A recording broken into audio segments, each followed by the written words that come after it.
Now at 9, Missouri Southern's library is back and better than ever for students to thrive.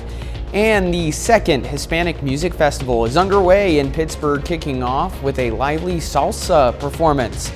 Plus, electric scooters and bikes are everywhere, but the risk of injuries are too. The 4 states' most watched news starts now. This is KOAM News at 9 on Fox 14. I'm Anthony Saviello. Spiva Library at Missouri Southern State University is turning the page on some much-needed renovations. The library had to close its doors all summer long to make these changes, but as KOAM's Lonnie Walton reports, the new renovation will allow students much more space. It's made it as such an open space. It's welcoming. It's really a place where students can take their own little area. Patty DeArma is the library administration assistant for Missouri Southern. She says the library finally got some long-awaited renovations after it was shut down all summer. She says things look a little better than before. The old one was welcoming, but it was very packed and busy.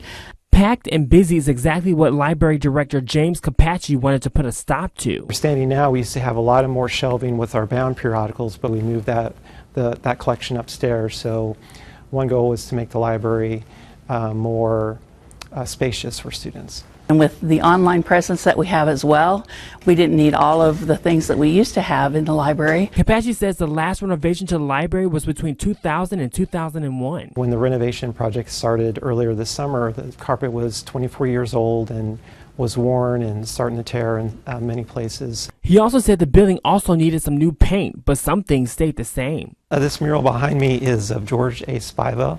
The library is named after him. He was a Joplin philanthropist. Both Capacci and DeArma says this is a place where students will thrive. With the new paint job, the new flooring, it looks modern, it looks updated. Also, it's more spacious. Hopefully students will love the new upgrades just as much. Reporting in Joplin, I'm Lonnie Walton, KOAM News. The library staff celebrated the new renovations with free treats for students. Well, let's go ahead and check in with Chief Meteorologist Doug Heddy for a first look at weather. Well, it definitely turned out to be a very hot weekend, well above our average highs for this time of the year, and it stays hot as we go through the next couple days. 90s continue. It's going to be on Monday, Tuesday, Wednesday.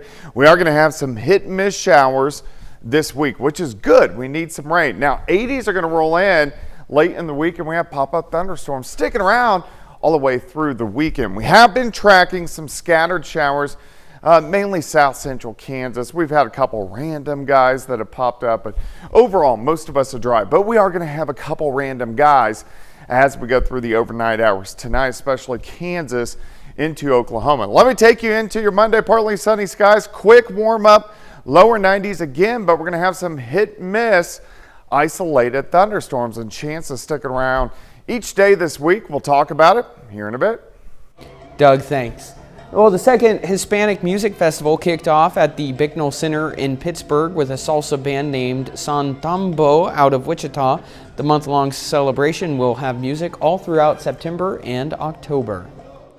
Favorite part from this event is just to see our community involved, our community enjoying, having good time, making each other laugh, dance, maybe teach some steps here and there, but just to enjoy, just to be a whole family, a whole community in one place.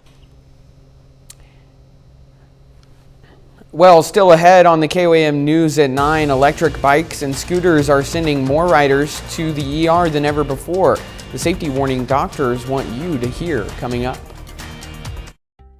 The rising popularity of electric bikes and scooters has a group of U.S. doctors urging caution. The American College of Surgeons says it's seeing a surge in injuries across the country, particularly among children and teens. In today's Health Minute, Mandy Gaither has more on the growing concern and how to stay safe.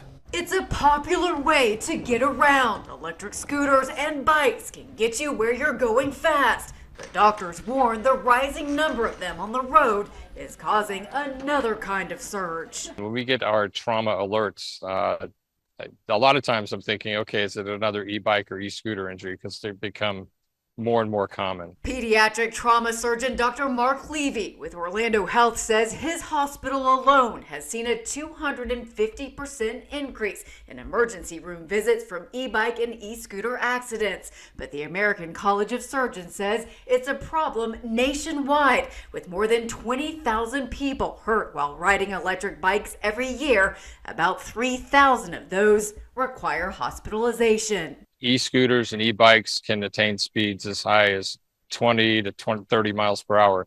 Some e-bikes can go as fast as 50 miles per hour. Levy says head injuries are the most common, and there have also been deaths. He says many times riders he sees in the ER either didn't have a helmet or weren't wearing the right one. As speeds increase, Levy says a stronger helmet with a higher rating is needed for protection. This helmet is rated a level 3 helmet, which would be up to 28 miles per hour. And you can see it has a kind of a full shell around it that protects the head. It's also harder than the other one and is better for these higher rates of speed. For Health Minute, I'm Mandy Gaither. Well, a new UNICEF report has found more school-age children and adolescents are now obese than underweight. Researchers say obesity exceeds underweight in all regions of the world except sub-Saharan Africa and South Asia. The highest rates of obesity are seen in some Pacific Island nations, Chile, the United States, and the United Arab Emirates. Researchers noted in high-income countries, children from poorer households were more likely to be overweight, likely due to unhealthy diets. However, in low-income countries, it was the opposite. Children from wealthier families who could afford larger quantities of food were more likely to be overweight. The Wall Street Journal reports the makers of Tylenol met privately this week with HHS Secretary Robert F. Kennedy Jr. The company's interim CEO reportedly urged him not to link acetaminophen use during pregnancy to autism, a connection expected in an upcoming federal report. HHS says it routinely meets with stakeholders. Kenvue, Tylenol's parent company, calls the discussion a scientific exchange, insisting the drug is safe, but warning the report could cause confusion. Kenvue also advises expecting mothers to consult their doctors before taking acetaminophen, as stated on product labels. The Trump administration has suspended some funding for its flagship AIDS relief program known as PEPFAR. International organizations and members of Congress warn the cuts are already hurting patients and critical projects worldwide. The extent of the budget impact is unclear as Congress continues battling White House efforts to claw back billions in funding, while the State Department later issued a waiver to exempt life-saving services. Nonprofits say HIV and AIDS projects have still been cut and new initiatives stalled. PEPFAR is credited with saving more than 26 million lives over the past 2 decades. Doug is next with a complete look at your forecast, and later. Prices are climbing, jobs are slowing, while some say the economy is starting to look a lot like the 70s. That story ahead.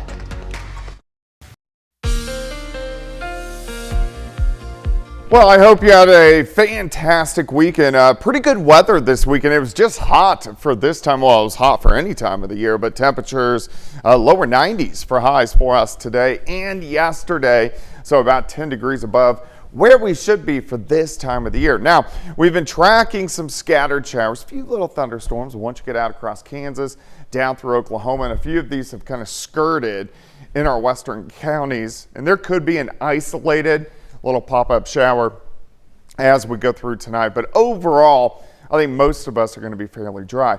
All right, let me take you through time. Here's Monday morning, upper 60s to kick off the work week. Quick warm-up, very similar to what we've seen past couple days. Mid to upper 80s by noon. I think most of us will top out, again, 92, maybe 93 degrees. Now, notice some hit and miss isolated thunderstorms once again. So there are going to be a few out there. Most of you will stay dry. Once we lose the heating of the day, meaning sun sets, any thunderstorms out there will be gone. So then pretty quiet all the way into Tuesday morning, upper 60s to start, and then we do it again. Go into lower 90s. Look at the hit and miss storms once again as we go into Tuesday afternoon. So consistent over the next couple days. 70 to start, 88 by noon. High temp 93 with those hit and miss storms as we go into your Monday afternoon. Humidity has been creeping up a bit. Our dew points kind of 65 to 70. So with the hotter temperatures, it makes it feel kind of sticky, kind of muggy out there. And we're going to see that as well over the next couple days. Notice our upper level flow. So here's an upper level wave, and this is going to just kind of sit in the Central Plains all week long. And because it does so, it gives us recurring chances for some showers and thunderstorms. So watch this wave. It just kind of sits and rotates over us all week. Here's Wednesday. Let me take you into Thursday. Still this upper level wave all the way into the weekend. Good news here is we don't have that big dome of high pressure on top of us. So the extreme heat kind of backs off later on this week, but it could move back in as we get into next week as well. All right, the rest of the week. Here's Wednesday. Isolated storm. 90s for highs. Let's go into Thursday. Few scattered thunderstorms. So, I mean, at least that trend is good. This will cool us down. 80s for highs on Thursday. Look at the rain chances sticking around into Friday. Mainly 80s for highs. I'll even take you into this coming weekend or next weekend. 80s again, scattered thunderstorms Saturday. Even on Sunday, scattered thunderstorms. So that's good news. We could use a little bit of rain. In fact, rain potential over the next 7 days, 6 to 7 days. A lot of areas could pick up 1, maybe 2 inches of rain, which would be fantastic to see. We could definitely use it. All right, 93 on your Monday, 92 on your Tuesday, 91 on a Wednesday. And then look at this, 80s moving in Thursday, Friday, and all the way through next week. Doug, thank you so much. Coming up, space is busy this weekend, from a Falcon 9 rocket launching satellites to a Russian cargo ship delivering supplies to the ISS. We've got the details of both missions coming up. The U.S. Federal Reserve is expected to lower interest rates later this week. This would mark the first decline from the central bank since December. And for some, including President Donald Trump, the drop can't come soon enough. John Lawrence reports. The last time we kind of saw this was in the 1970s, and that playbook doesn't fit today because we are in a global supply chain. The U.S. is getting hit with an economic double whammy. While the cost of living keeps climbing, finding a job is more difficult. When you still have the high inflation, which is still pretty sticky, and then you add the low growth, that's where we start to worry a little bit. Consumer sentiment has dropped nearly 5% this month and is down 21% compared to September of 2024, according to preliminary results from a University of Michigan survey published Friday. The economy really concerns me, affordability for people back home, and that's why the Working Families Tax Cut Act was so important, because I believe it will drive down costs. Economic analysts say rising inflation and the Trump administration's tariffs are two of the main concerns for American households. Half of older workers have nothing in the bank as they face retirement. You got a quarter of our seniors trying to get by on $15,000 a year or less. The Bureau of Labor Statistics' latest data says consumer prices inched upward 0.4 points last month, pushing the annual inflation rate to 2.9%. Consumers are they don't. The real issue isn't if they're 3% or 10% inflation. Consumers are running away from that perception until it changes behavior. I'm John Lawrence reporting. President Trump has repeatedly called on the Federal Reserve to cut rates. On Friday, Matthew Luzetti, the chief U.S. economist at Deutsche Bank, says he expects 0.75 point cuts from the Fed in September, October, and December. Facebook users are starting to see payments from the company's $725 million settlement over the Cambridge Analytica scandal. The lawsuits claimed Facebook allowed third parties to access user data without permission. Anyone who used Facebook between 2007 and 2022 could file a claim, with payouts depending on how long they had an account. Approved users will be notified by mail before money is issued, and payments should be fully distributed within 10 weeks. Meta did not admit wrongdoing as part of the settlement.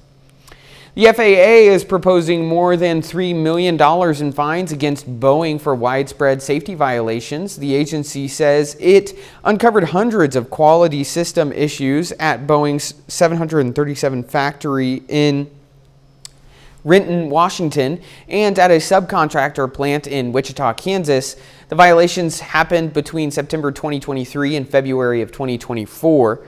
Investigators say last year's Alaska Airlines door plug failure was tied to some of those lapses. The FAA also says Boeing improperly presented 2 unairworthy planes for certification and failed to follow its own quality procedures. Boeing now has 30 days to respond to the proposed penalties. SpaceX launched its Falcon 9 rocket from Vandenberg Space Force Base, sending 24 Starlink satellites into Earth's orbit. Fox News' Madison Scarpino has the story. SpaceX and its massive rocket had another successful mission, this time starting in Santa Barbara County. The famous Falcon 9 has launched hundreds of times, and on Saturday, the 2-stage, 230-foot rocket launching 24 Starlight satellites into low Earth orbit. Not long after, the powerful first stage booster taking its 28th flight and landing on a drone ship in the Pacific named, of course, I Still Love You. Fun fact, the drone ship is named after a vessel from the Culture book series by author Ian M. Banks. SpaceX employees then recovering the booster to use it in the future, and the whole point of this mission is to increase the Starlink satellite network that is already in the thousands of satellites. But this wasn't the only thing happening in space Saturday. Not long after the SpaceX launch, a Russian cargo spacecraft arrived at the International Space Station. That spacecraft, called Progress 93, is carrying several tons of food, fuel, and supplies, which will all go to the astronauts and cosmonauts currently working at the ISS. The plan is for Progress 93 to stay at the ISS for 6 months, and it's going to be loaded up with astronaut trash. So once that spacecraft leaves and re-enters Earth's atmosphere, all of that trash is going to burn up due to extreme heat. In Atlanta, Madison Scarpino, Fox News. Up next, a breakfast favorite hits a milestone today, 61 years of Pop-Tarts. We'll look back at how this portable treat became a classic. Today, a breakfast favorite turns 61 years old. Back on September 14th, 1964, Kellogg's began selling Pop-Tarts, a portable treat that quickly became popular for breakfast and snacks. While rival Post was working on a similar product, Kellogg's beat them to store shelves originally called Fruit Scones. The name was soon changed to Pop-Tarts, and it was an instant hit. It took about 3 years before the company perfected frosting that wouldn't melt in the toaster. Since then, billions have been sold, cementing Pop-Tarts as a breakfast classic. 30 more minutes of news, weather, and sports coming your way. Coming up, the National Guard could be headed to Memphis to help tackle rising crime. What city leaders and President Trump are saying coming up. You're watching the 4 states' most watched news. First, it was Washington, D.C., and now Memphis might be next. President Donald Trump says the city will be added to his administration's crackdown on crime. John Lawrence reports. The National Guard is heading to Tennessee's second biggest city. We're going to Memphis. Memphis is the next city. Deeply troubled. We're going to fix that just like we did Washington. Tennessee Republican Governor Bill Lee was among the state and local officials who discussed with the White House the development of a, quote, multi-phased strategic plan to combat crime in Memphis.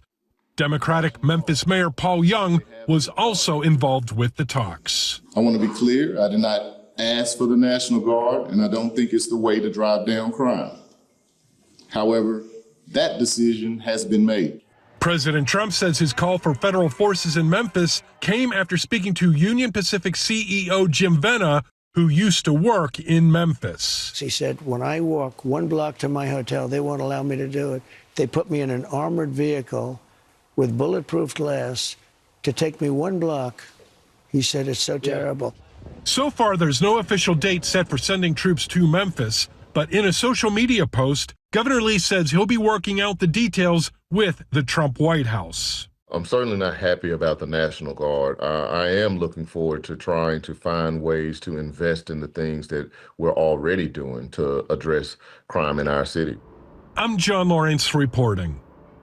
The Treasury Department says it will cooperate with the House Oversight Committee's Jeffrey Epstein investigation. In a letter to the committee, the department said it would turn over certain bank records known as suspicious activity reports. These include sensitive information and require a specific process for how they get shared. It's not clear what information these financial records might contain. Suspicious activity reports do not necessarily indicate wrongdoing. Millions are filed each year. Few lead to law enforcement inquiries. President Trump has a new target for his federal crackdown on crime. The president announcing his plans to deploy the National Guards to Memphis, Tennessee. It comes after his heavily teased sending troops to Chicago, where this week a routine traffic stop ended with the death of a man being stopped by ICE. Fox News' Madeline Rivera has the story. This was supposed to be a routine traffic stop. ICE officers were aiming to arrest 37-year-old Silverio Villegas Gonzalez in Franklin Park, Illinois, half an hour outside of Chicago. Per DHS, Villegas Gonzalez is in the country illegally and has a history of reckless driving. But they say instead of cooperating, he tried to escape, driving two officers, hitting one of them, and dragging him a significant distance. The officer shot the suspect, killing him. DHS launched Operation Midway Blitz in the Chicago area this week, which they say targets those who are in the country illegally and have criminal records. The city had also been bracing for a deployment of the National Guard after President Trump threatened to send them in response to the city's crime rates. President Trump now says, though, he's got another city in mind. We're going to Memphis. Memphis is that's the next city. Deeply troubled. The National Guard and anybody else we need. Memphis has struggled for years with high crime rates and homicide numbers, but local officials say that record has been trending down recently. So they're not happy with the National Guard potentially coming to their city. Send police, send FBI agents, send law enforcement agents who can get guns off of the street. Don't send armored vehicles. Don't send men and gals in military fatigue. Don't send folks with semi-automatic weapons. As the president turns his attention south, the Washington Post reports per Pentagon planning documents, the administration has drafted a proposal to activate 1,000 Louisiana National Guard troops. The plan would allow the military to supplement police in cities like New Orleans and Baton Rouge. It's not clear, though, if it's been approved by federal and state officials. In Washington, Madeline Rivera, Fox News. Coming up later, a Vikings fan spent years building a 1,500-piece Lego replica of U.S. Bank Stadium, and now it's going inside the real thing.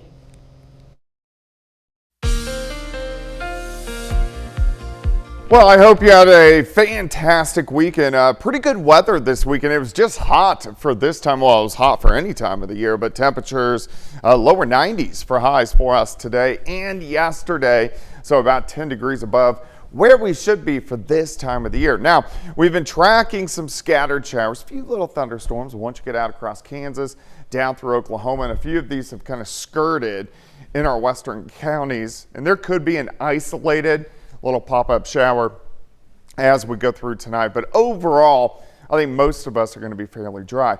All right, let me take you through time. Here's Monday morning, upper 60s to kick off the work week. Quick warm up, very similar to what we've seen past couple days.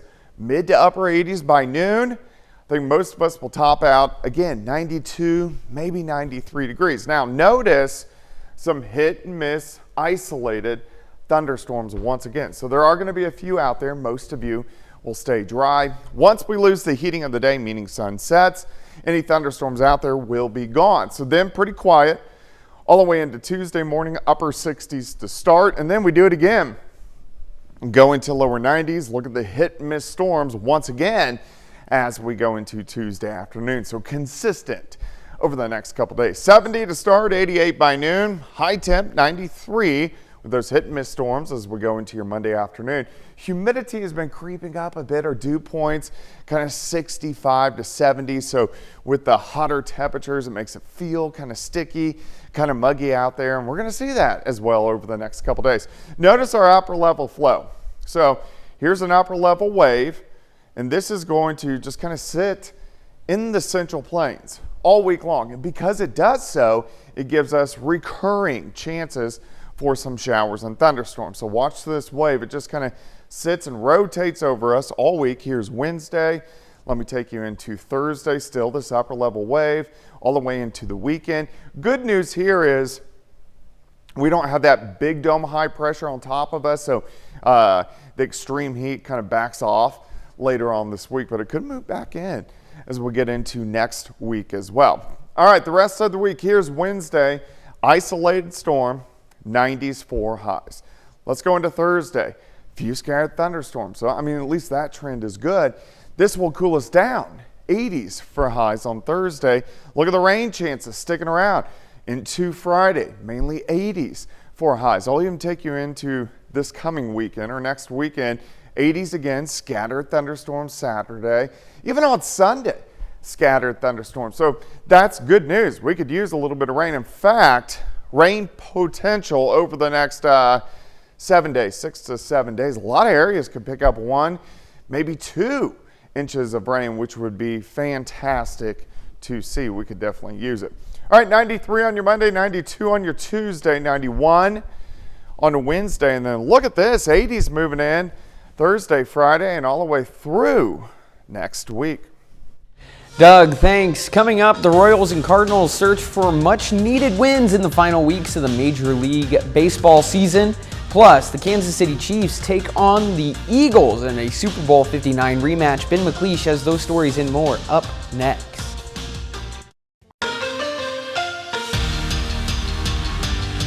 The Kansas City Chiefs are back at Arrowhead Stadium for their 2025 home opener. And their opponent today is a familiar one. That's right, it's a Super Bowl 59 rematch against the Philadelphia Eagles. Kansas City looks to avoid its first 0-2 start since 2014. Eagles driving in the red zone at the end of the first. Saquon Barkley gets the handoff and carves the Chiefs defense for the touchdown. Philly up 7-0 after 1.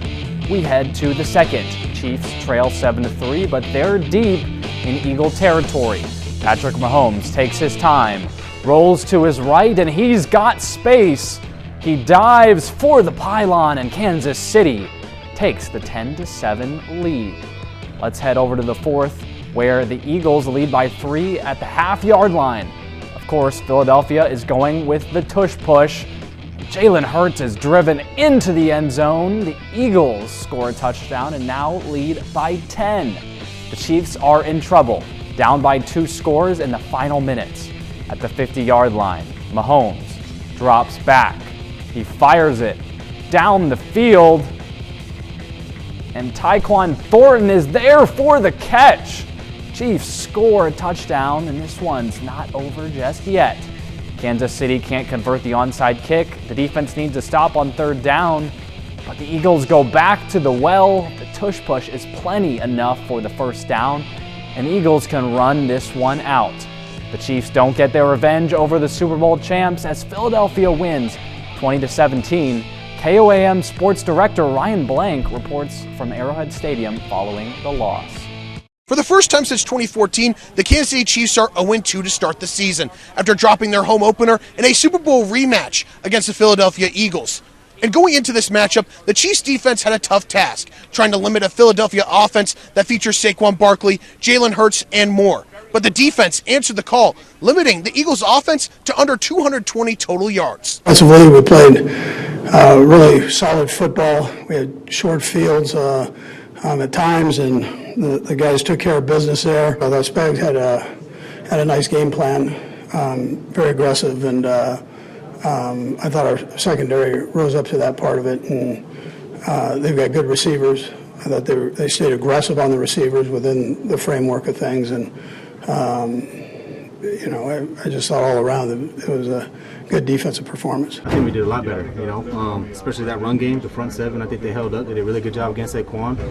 The back end, we limited some explosive plays, which was really good. And obviously, we got to go back and watch the film and correct some things. But I thought we took a really good step moving forward with this defense today. While there's frustration for this Chiefs team, especially on offense, missing on some big play opportunities and having a costly turnover, Patrick Mahomes believes that this team is close, while Chris Jones thinks that this opportunity ahead gives them a chance to get closer as a group as they look to rebound in week 3. Throughout the whole team, like we just, to one guy here or there, it's not like we're missing by much, and so I know it sucks to hear for the fans, but I feel like we're close, and so all we can do is just continue to work and continue to get after it. We believe the work puts out the product, and so obviously we've never been 0-2, but we've had times where we've dealt with challenges before and lost games. The guys that we have in this locker room will go back to work with that mindset of we're going to continue to work even harder, so that when we step in that field this next time, we can find a way to win in those big moments like we have at this first 2 weeks. I think this is a moment for us to even come together as a team. A little adversity is tough, but adversity builds character.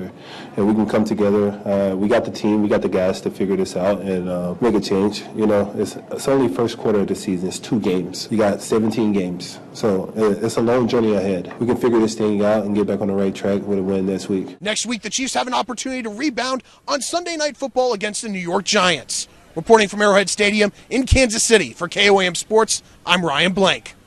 While the NFL season is just beginning, Major League Baseball is in its final week of the regular season, and the Royals and Cardinals still have hopes for a playoff spot. Kansas City gets a big 10-3 win on the road against Philadelphia to get back to 500 on the season. But the Royals still need a miracle to make a run at the playoffs. They now sit 6 games back. The Cardinals also get a huge win over a current playoff team, 3-2 over the Milwaukee Brewers, as the Redbirds' playoff hopes stay alive. They sit 4 games back with 12 games left in the season.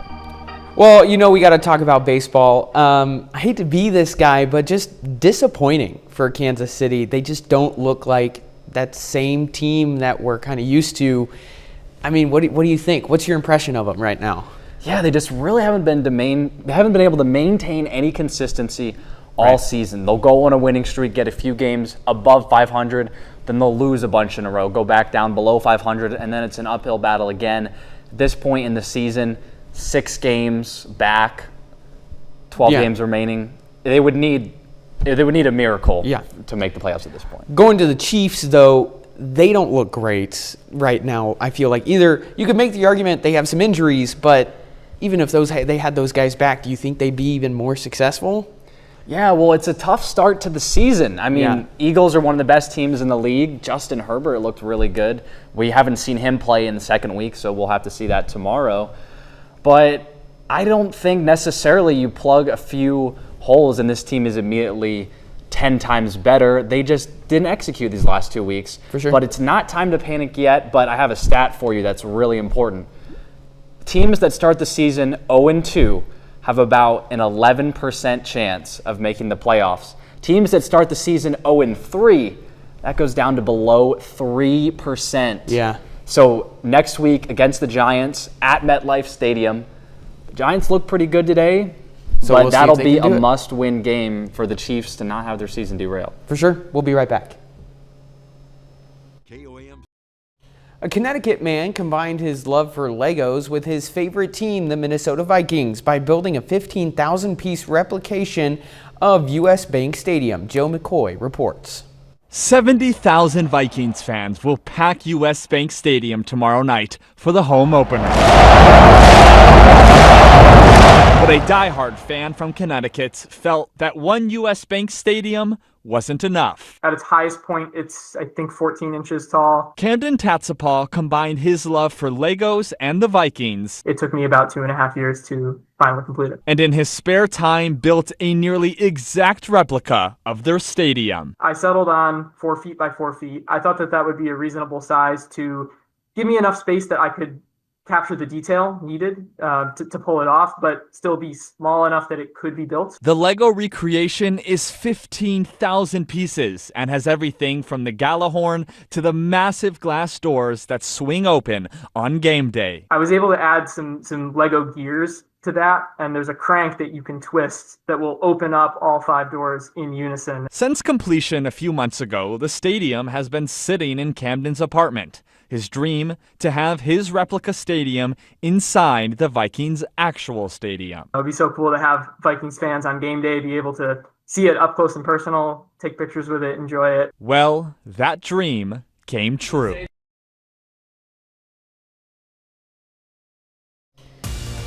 Well, from a 30th anniversary Toy Story to a record-breaking anime debut, we've got your weekend box office hits up next. A Japanese anime film and a Pixar classic fought off their other new releases at the weekend box office. Rick Damagella has the countdown. There seems to be no sign of intelligent life anywhere. Hello? The 30th anniversary release of Pixar's Toy Story landed in 5th place, bringing in $3.5 million. It took me a while to realize the truth of this. This is walk or die. The adaptation of Stephen King's The Long Walk stepped off in 4th place with $11.5 million. The world is changing. The way we talk, the way we dress, the way we deal with each other. Downton Abbey, the grand finale, bowed in 3rd on ticket sales of $18.1 million. There's an evil here. Something I've felt before. Last weekend's winner, The Conjuring Last Rites, slipped from 1st to 2nd place with $26.1 million, bringing its 2-week total to just over $131 million.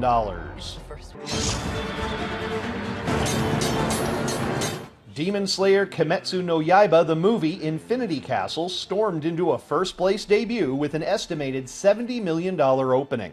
That's on top of the nearly $283 million the film has made outside North America, according to Box Office Mojo. In Hollywood, I'm Rick Damagella. Well, Sunday we celebrate donuts, cream of the crop. September 14th is National Cream-Filled Donut Day. While the most famous one is the Boston Cream Donut. It's a delicious pastry filled with vanilla custard and chocolate glaze. There's also an entire assortment of cream-filled donuts you can enjoy today. With fall right around the corner, maple cream might be your donut of choice, where there's orange cream, caramel cream, and even marshmallow cream. Cream-filled pastries have been around since the 1800s, and they're loved today just as much as they were back then. So I hope you had the chance to have a donut. Well, that's our time for now. Thanks for joining us. Have a great night.